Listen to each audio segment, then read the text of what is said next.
Hello, my scrumptious ravens. Welcome to day 363 and to 365 of the Fixing My Life series. If you are new here, welcome. My name is Raven, and way more than 365 days ago, I decided to try and fix my life. I was very disappointed and unhappy with what my life looked like, and there were very few things that helped me get out of bed. I had a lot of pent up sadness and sorrow and just unresolved stuff inside of me that was really weighing me down, and it was putting this dark cloud over my life. And I just thought to myself one day, do I want to be sad forever? Do I want this to be my life every day? And I didn't, so I decided to try and do something about it. And what I made a list right here of about 10 to 12 things that I thought were absolutely important and integral to tackle first and implement in my life. Things like tracking my sleep schedule, my water intake, how many prayers a day I was doing, if I was reading the Quran, things like that I wanted to implement in my life and that are and were very important to me. And I decided to track my progress with each of those things every single day. And the goal is that by becoming more conscious of each of these things, I will hopefully develop some good habits and drop some bad habits along the way. So the reason I said way more than 365 days is that 365 days hit 4 days ago or something, and I'm only recording this video now. I've been a little slackaroo with the videos, but what matters is that I am getting it done. This is important enough to me that I couldn't just sweep it under the rug. 365 marks a very huge milestone. I think there are very few things that I've committed to that consistently. So I'm pretty proud of myself, and although I fell off the consistency for a few weeks, I would always make it up and kind of gain it back, and there was definitely I could see that I was trying to get back onto it. So again, as I always say, these videos are more for me than for anyone else. It's mainly a log of just my life and how, inshallah, how far I've come and how much I've progressed. I can look back. The biggest thing that I can look back to is that first video before day one of fixing my life. That video where I was crying and I went to the park and I told my mom, I'm going for a walk. And I went to that field by my house, and I just bared my soul, and I actually wasn't going to post it, but it was the beginning of this whole series, and it's actually titled I Am So Angry. I think it's titled I Am So Angry because I was just filled with so much anger. I was filled with so much the best way I can say it, unresolved issues inside of me. And over COVID, I really did a lot of self-reflection, a lot of introspection, and alhamdulillah, I do feel like I've come a long way from that video. So it is nice to see day 1, day 20, day 50, day 100, the progress that I've made, or the days where I didn't do so well, and still, for me, a pleasure to look back. So the main point of this closer video is to close the series, and hopefully I can get through it without crying, because this series is very important to me. A lot of things happened in the last 365 days that contributed to my growth, and in my opinion and in my experience, growth never comes easy. There's a lot of breaking that has to happen and remolding that has to happen in order for you to grow. So it's definitely been a very rewarding 365 days, but also a very difficult at times 365 days. A lot happened, and I'm hoping that over the course of this video I can hopefully recap some of those moments, and we can all take a walk down memory lane together. And It is going to be a long one. I'm already saying this now. I probably will not be editing much because I do want to keep this as raw and real as possible from how I've always done things with my videos. So good luck for anyone who is choosing to watch this. May the force be with you. Actually, no, I'm not going to say force be with you. I don't even know Star Wars or necessarily like Star Wars. So may the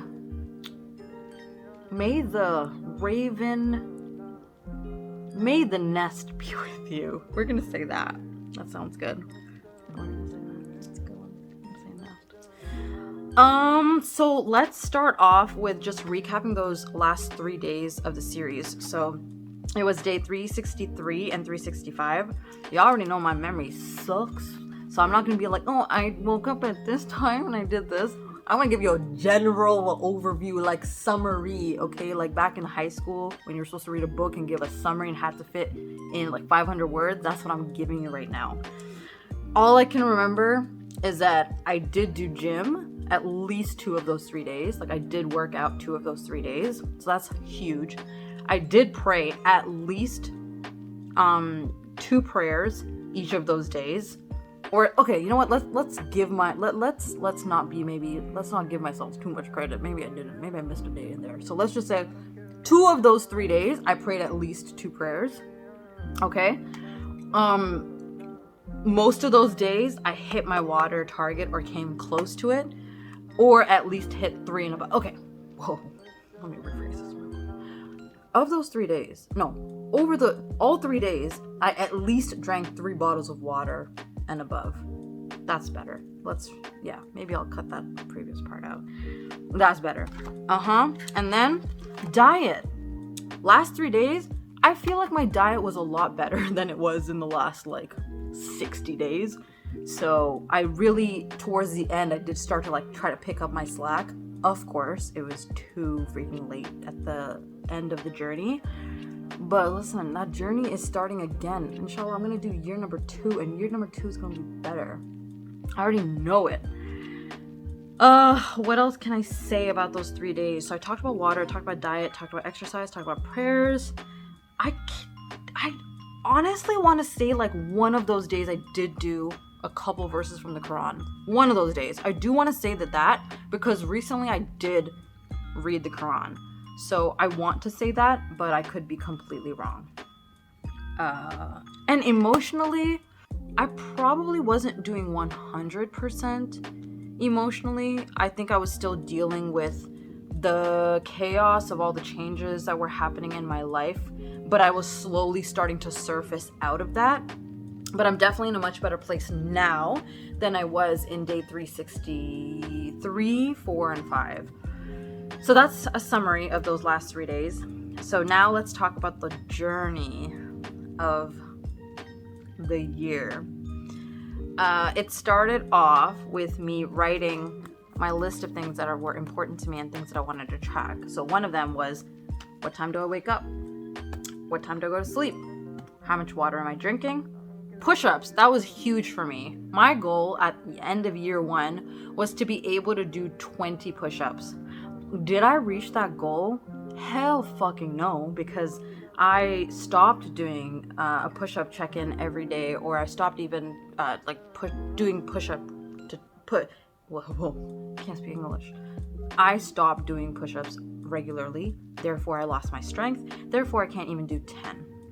And remember, for those of you who've been down this journey with me, there was a time I could do a solid 12. Not anymore. Splits training. Y'all already know, ever since I was in 4th grade, I've always wanted to learn how to do the splits. It's a dream. It's been like a thing. I've always wanted to do the splits. Unfortunately, we weren't in a financial situation where I could take gymnastics and stuff. So that just always remained a dream, and it was always something that I could, that by the time I could do like my own training and stuff, like my body is, I'm much older. It was much later in my life when my body was much like tight. So it's hard for me to just freaking drop into the splits, as opposed to if I started when I was like 5 or 6 or 7. And when you start off with that level of flexibility and build on that, it's easier. So I definitely did envision myself getting closer to the ground by the end of year 1, but I gave up. When I stopped working out regularly, splits training also stopped. So maybe there's hope of me restarting that. I don't know. But this is definitely going off my list, by the way. Next list I'm making, splits training is going off because that is no longer that much of a priority for me. Right after splits training, there's also Apple. That's something I would like to stay on my list, and I do need to get better at that. I wanted to get into the habit of having an apple a day. You know what they say, an apple a day keeps the doctor away. I don't know how much truth there is to it, but when I do eat an apple, I feel damn good. So I did that for a portion of the Fixing My Life series. I had an apple a day, but then started slackarooing, so I gotta get back to that. Another thing on my list was working out, audiobook, listening to an audiobook, tracking prayers, and doing Quran study, which is more than just reading the Quran. So this is like a 2-part deal where I wanted to read the Quran, but I actually wanted to do extra research into the Quran, as in listening to sermons. Like, for those of you who saw my episode 1 of learning the Quran, learning the Quran, Surah Fatiha, which is the first surah in the Quran, that is what I wanted to do, which is really read it in Arabic, read the translations in English, understand it, and then go further into listening to scholars who have like literally dedicated their lives to dissecting the importance and translation of each of the verses. And then another thing, most importantly, that I wanted to track was my emotional state. As I mentioned earlier in this video, I was not doing very well emotionally when I started this series, and that's why it was absolutely imperative that every day I was tracking, like, am I okay? Am I improving? How am I feeling? Excuse me. Am I getting like better, or are things like getting worse in my life? Whatever it is, that was important to me to track. So this is how the journey started, and over the course of this journey, I tried to track my progress with each of those things, and some days were extreme wins. I was like boom, boom, boom, every category done, exceeding my expectations. Other days where it was like I got some wins, got some losses. And then in other days, it was just an epitome of flopping and failing, just terrible. Well, I wouldn't call that failing, see, because that is part of the process. So I just, did not meet my expectations. That's better. Did not meet my expectations. See, it's all about sometimes phrasing, you know what I'm saying? A lot of things happened while I was trying to fix my life and fix myself and fix my head and my heart and my body. Life was happening. So I was in a very toxic work environment where it nearly like broke me as a person. And I cried many times while recording Fixing My Life, talking about how I felt like my director made me feel incompetent, and y'all know, who have been part of Raven's Real Talk, Power of Words, I've talked to you guys about how bullying and things like that actually do leave a lasting impact on people. And for me, it's left an impact in terms of my intelligence. Like, although I know I'm intelligent, because of things that have happened in my life and things that people have said to me, even the smallest like attack on my intelligence really hurts. And unfortunately, it doesn't even matter who it comes from. Like, that's how deep-seated that, I guess, insecurity is, or I don't know if it's an insecurity or if it's a wound. I don't know how to describe it.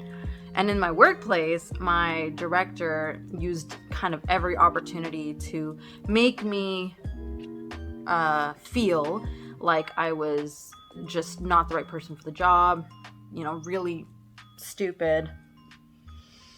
And it's not a good feeling being in a workplace, literally not knowing what you're doing in that role, what you bring to the table. You're constantly treated like you're invisible, like you're not even included in the team. You're always like everyone else is being pointed out by name and receiving praise or recognition, and you're never mentioned, like you're never there.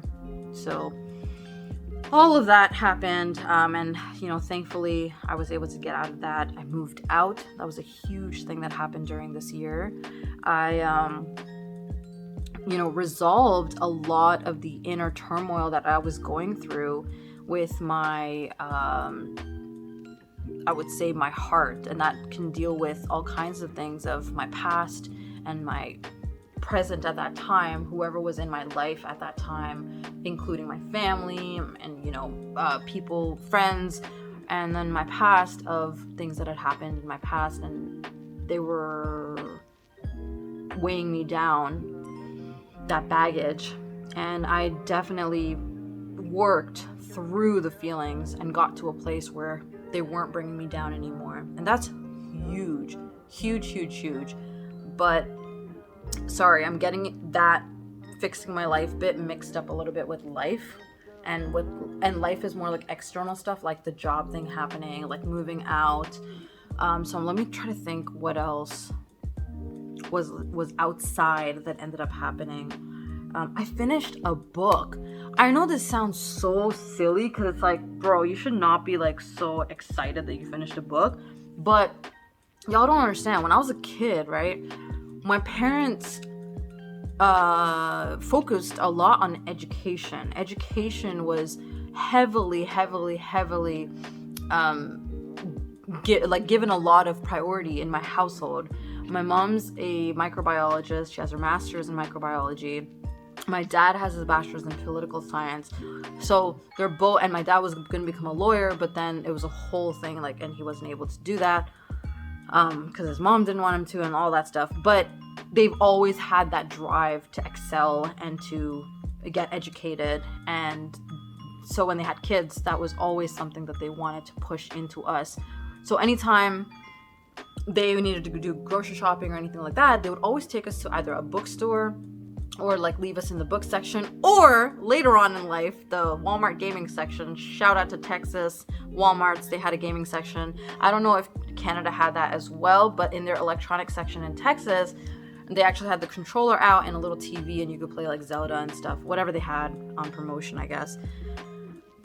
So books were always a huge part of my life. A library, huge. So my love for books developed very, very early on in my life. And unfortunately, as I got older, and in high school, loved books, still on it, and alhamdulillah, by the grace of God, I did really well in English class. And then came university, and this is where my love for books kind of dwindled a little bit. I ended up going into a course that I loved. I actually think that course should be a requirement for people, because it really opened up my way of thinking and approaching male and female relationships. And the course was actually called Males and Females, and Concept of Males and Females in the West. And it was talking about, how the, views on males and females in society have changed over the course of time, and why there's this ingrained trauma in men and why there's an ingrained trauma in women, and we both carry it separately, and how can we learn to coexist with our individual trauma that's, by the way, outside of the trauma that you receive through your experiences of just, living and going through day-to-day life of your own. It's just having the sex that you have. There's a certain trauma that comes with it, because there's already preconceived notions of who you are, how you are, what you're going to think, what you're going to wear, and all of that. And when that gets pushed on you, that creates its own issues. So that's where, articles like The Triad of Men's Violence, highly recommend, a good read. or the infantilization of women. I think that's an article. I don't think that's a book. But those books or articles, really great reads, really great eye-opening material. And in that course, because we were learning of so many concepts of the principles of, the view of males and females, we weren't just reading one piece of literature and these articles and these research papers. There were also books that we were reading. And we were required to finish a book a week, or one book every 2 weeks. And for some people, that's easy peasy. For me, while you're taking a whole other course load of business classes and statistics and finance and elements of law and all of that, and you're trying to tell me to get the readings done for those courses and get the readings done for this courses plus the books, ain't nobody got time for that. You best believe ya girl hit up Cole's Notes, Sparks Notes, Summary 101 online. I did not read a lot of those books. Like, definitely gonna say that. Like, there was a book called 19 or War. I don't know. There was one about like horses and shit, and then I don't know. Yeah, I definitely didn't read that. Definitely, I bullshitted my way through that so hard. But that's where my love for books kind of dwindled, because I'm like, yo, I do not want to read under stress. So after that, anytime I saw a book and wanted to read a book, that stress would come back of needing to finish it in a certain period of time. So I just stayed away from books, but it was always in the back of my mind, like, oh, I'd love to read that. Oh, I'd love to go back to reading. I'd love to do this. And slowly I got back into it. I think like mid-20s or so. But the last book I had finished before the one I recently finished was The Girl on the Train. Yes. No, Sharp Objects. So I did finish 2 books, but they were so close back to back in very similar genre that it's fine if it's similar genre, but it was so close together that I feel like what happened after that, I just stopped reading. It wasn't a consistent, boulder falling down a mountain. It was just I had those 2 spurts and then it was over. And I really want to make reading a big part of my life again, or a regular part of my life, I should say. So one of the big things that happened this year is that I did finish Can't Hurt Me. And Can't Hurt Me, let me tell you, Fixing My Life, the series, was inspired slightly by Can't Hurt Me. Basically, it's a book written by David Goggins, ex-Marine. Through his journey, he basically gives you challenges that you can implement into your life to change it. So it is for people who want to break themselves and rebuild, and that's exactly what I was looking for. And so one of the first challenges is you take a journal or you open up your phone and you, without distractions and anything like that, you just write. And what you're writing is every shitty feeling inside of you, everything that's held you back, everything that you think is holding you back, who you think is holding you back, why you think they're holding you back, what you feel towards them. It's just verbal diarrhea, that shit. And that video that I made of I'm so angry, unknowingly, I had completed challenge number 1 because I had just spilled everything in there, or most things in there. And then I had a separate notepad in my phone that I had just sat on the subway one day, and I was just like going at it. And excuse me, what's interesting about that whole verbal diarrhea is that you realize, holy shit, when you open that door of all the shit you're feeling, there is a lot. And I don't know if I vented 100% of that, but I did vent out a lot. And when I was reading through it, I thought to myself, shit, yes, that's true. I do have those, underlying slight grudges or thoughts. And it was really liberating writing it out and then pushing myself to process those things. So that was pretty huge. The book finishing. I can move on to things that I'm proud of, that I've accomplished during this time. So I am proud of how conscious I've been of my water intake. It has definitely improved. I think my average now is about 4 per day. Sometimes I reach 6. I hover between like 4 to 6 now, which is pretty good. That is not what I was doing before. So I've definitely improved that. Prayers, I try to do at least 1 a day or 2 a day. And sometimes I do amazing and I'm like doing 4 or even 5 times a day. But what's important to me is that I've gotten to a place where when I don't pray, it bothers me. And in Can't Hurt Me, in David Goggins' book, he's like, sometimes it's not only about accomplishing that one uncomfortable thing or that one challenge or fear a day.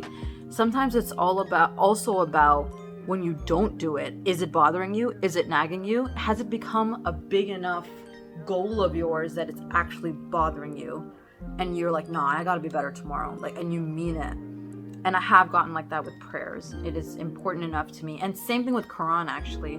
There are times where it will hit me like, hello, why am I slacking? I need to get back into Quran. And I genuinely mean it. It's not one of those things like, oh, I should really work out. And then I don't really, because I'm like, I know my body will be fine. Like, I'll get back to it soon. It's not like that. There is a sense of urgency, which I like. Banff was huge.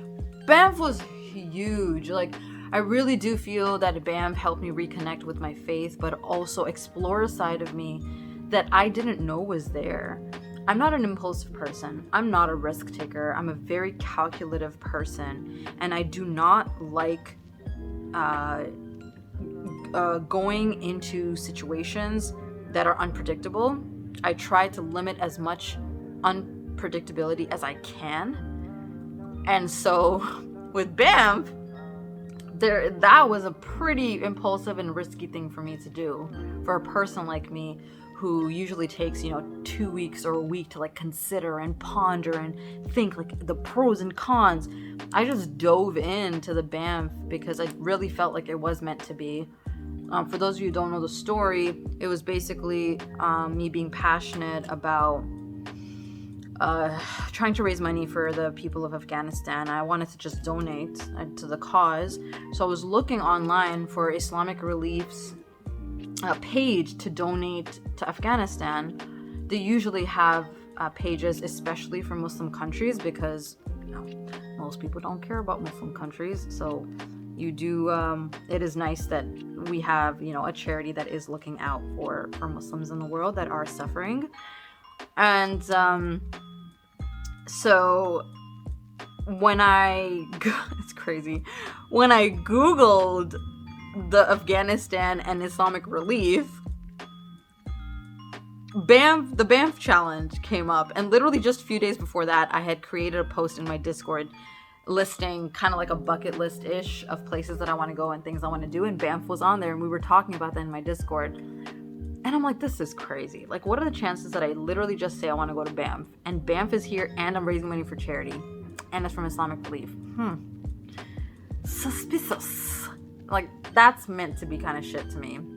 And the fact that everything went by so smoothly and with no issues, that to me shows that it's meant to be. And it was. And I did my first successful charity stream. Incredible. The amount of support that I received and the amount of help that we were, able to give to the people of Afghanistan through your contributions and your word of mouth. Truly incredible. Truly, truly incredible.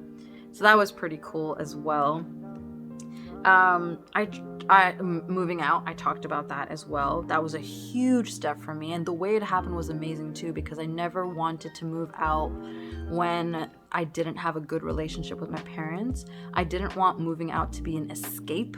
I wanted it to be a milestone. Like, I've reached a point in my life where I want to start my independent life, my independent chapter. And that is exactly how it worked out. And again, everything went so smoothly that it just was meant to be, and it was the right time. I tried dating apps. That is something that I didn't really do seriously before, but towards the end of this Fixing My Life series, I did go on a couple websites, and yes, a lot of the people I met on there were pretty shitty experiences. But you know what? I'm proud of myself for putting myself out there, because that is a very difficult thing to do. So anyone who is out there actually doing that and trying to find a partner and trying to, start that chapter of your life, kudos to you. Even if it's difficult, even if you meet a lot of shitty people, I don't want to like sound cheesy. You gotta kiss a few frogs to hit the prince. But it's, how people say it's like probability or whatever. The more you put yourself out there, and the more people that you kind of talk to and meet, the faster you can kind of like cross through them and be like, nope. And that way you don't waste your time on someone who isn't going to be good to you and treat you well. And I think generally you can kind of tell early on by the way people treat you what kind of person they are, unless they're like sociopaths or something and they just pretend to be someone and then change up on you. But definitely don't waste your time on people that are not kind to you and don't make you feel like you have a place for them in your life. We've already, that as the people say, that's so 2020. That's so last year. We don't do that shit, okay? Ravens don't do that shit. We don't waste time on these people. Fucking useless baboons. We don't do that. But if you do, don't worry. Been there, done that. It's cool. Just grow, learn, pick yourself up. You got this. Heal. Self-care. New experiences. That's something I'm very proud of myself for. I did some weird shit this year. Like things that I would normally never do. Like go to a lounge alone. I was at the brink, honestly, of going to a club alone too, because I just wanted to experience it. I just want to go in and be like, what is it like? This is so different from my regular lifestyle, and I just want to go there without having to be like, there's something different about going alone to places like that, just like a lounge, for example, because I didn't have to constantly be checking up on someone and being like, are you having fun too? Or like, it was more like, this is my experience. This is my new thing that I'm doing. I know I'm uncomfortable, but I'm not going to be like, I'm so uncomfortable, I'm going to go home. I like dragged out the uncomfortable feeling till it got kind of like, this is not bad. At least the food's amazing, but definitely not doing this again. It was one of those like chill moments. So I really enjoyed doing things alone, but it was definitely like super different. And the whole commute, y'all already know, whoever watched that video, it was a damn nightmare getting to the lounge. Wanted to go to the club, but decided not to because of safety reasons. If safety wasn't a thing, definitely would have already done that by now. And of course, like the Banff thing, new experience. Going to Wonderland alone, never done that before. Sitting on rides alone. Before, after the scavenger hunt, I sat on a couple rides with people, but I was always alone. There was no one beside me because there were couples that came, so they all sat beside their partners. So most of the rides that were two people, I sat alone, which was fine. But then after I decided to split off from the group, I was alone, as in there ain't nobody talking to you in lines. You're literally there alone. And I found a way to entertain myself. I found a way to just still have an enjoyable experience, even though I was alone. Of course, there were moments where I was like, this would have been so nice to share. But I kind of like sucked it up and I'm like, what are you going to do? Mope at the fact that there's no, like, not someone to share this with? Like, just have fun. Make the most of the experience. And I did. So I'm proud of myself for that. And also going to that bar. Was it a bar? Or like a restaurant.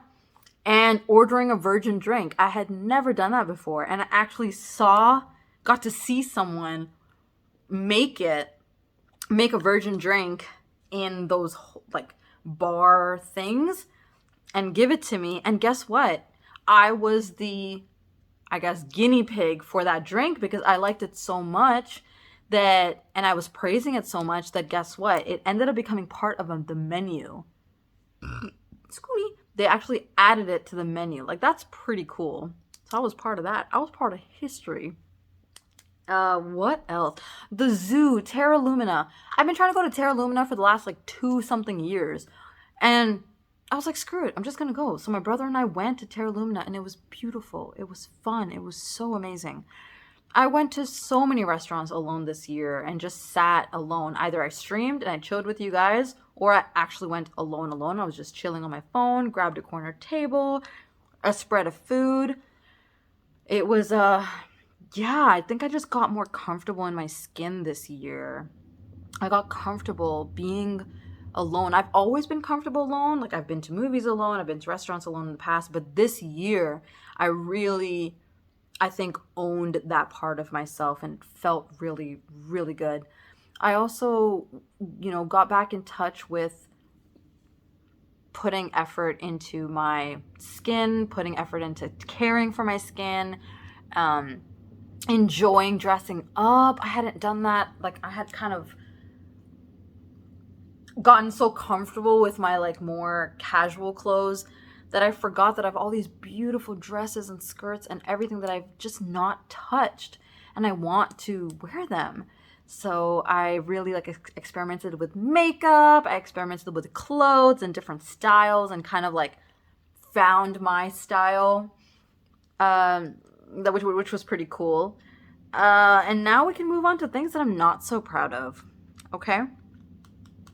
I'm not so proud of my sleep schedule.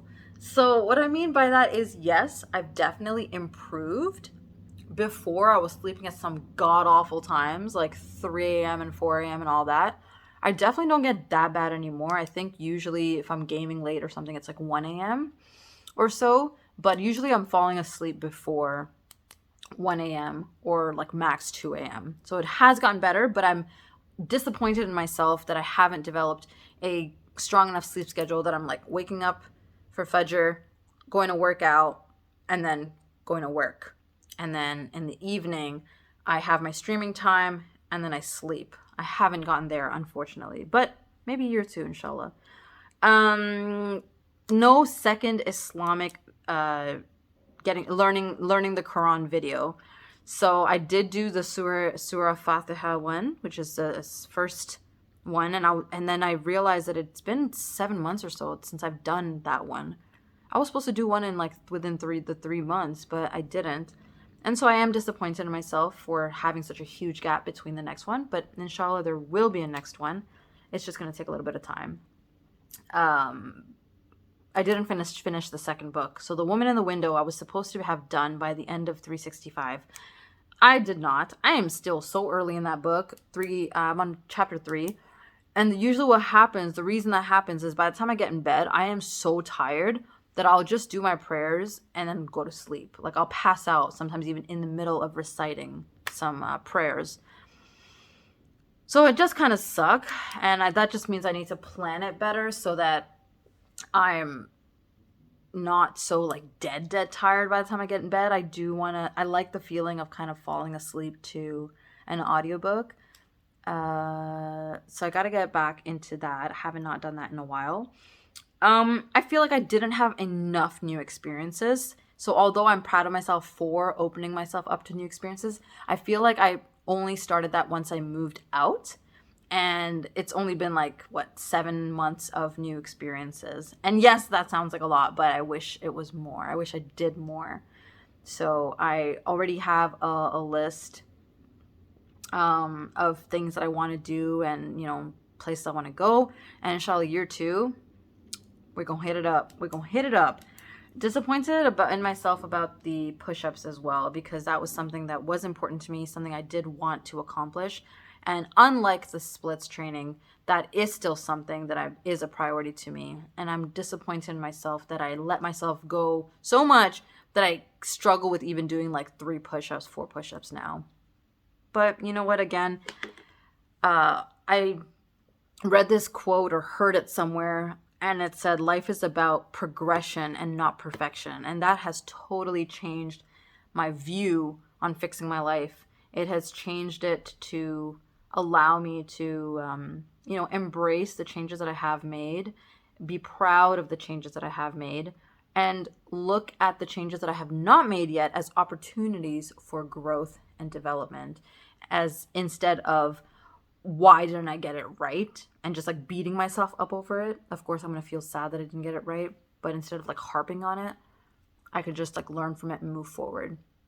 And that is what I plan to do, inshallah, by the grace of God.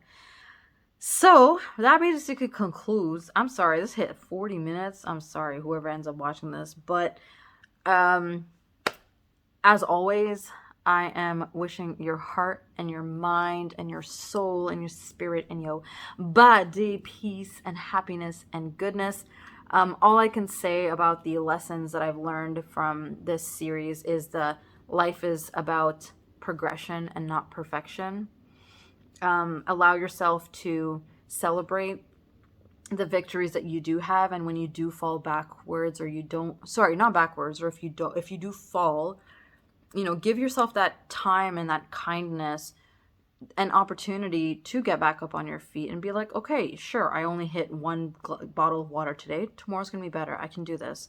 And believe in yourself and really be kind to yourself. There were a lot of days where I was not doing too hot, and I really had to practice kindness to myself to allow myself to do better the next day. Because if I was just shitting on myself and saying like, oh my God, I'm so bad. Oh my God, why can't I do this? Why can't I get this right? How do you think the next day is going to go?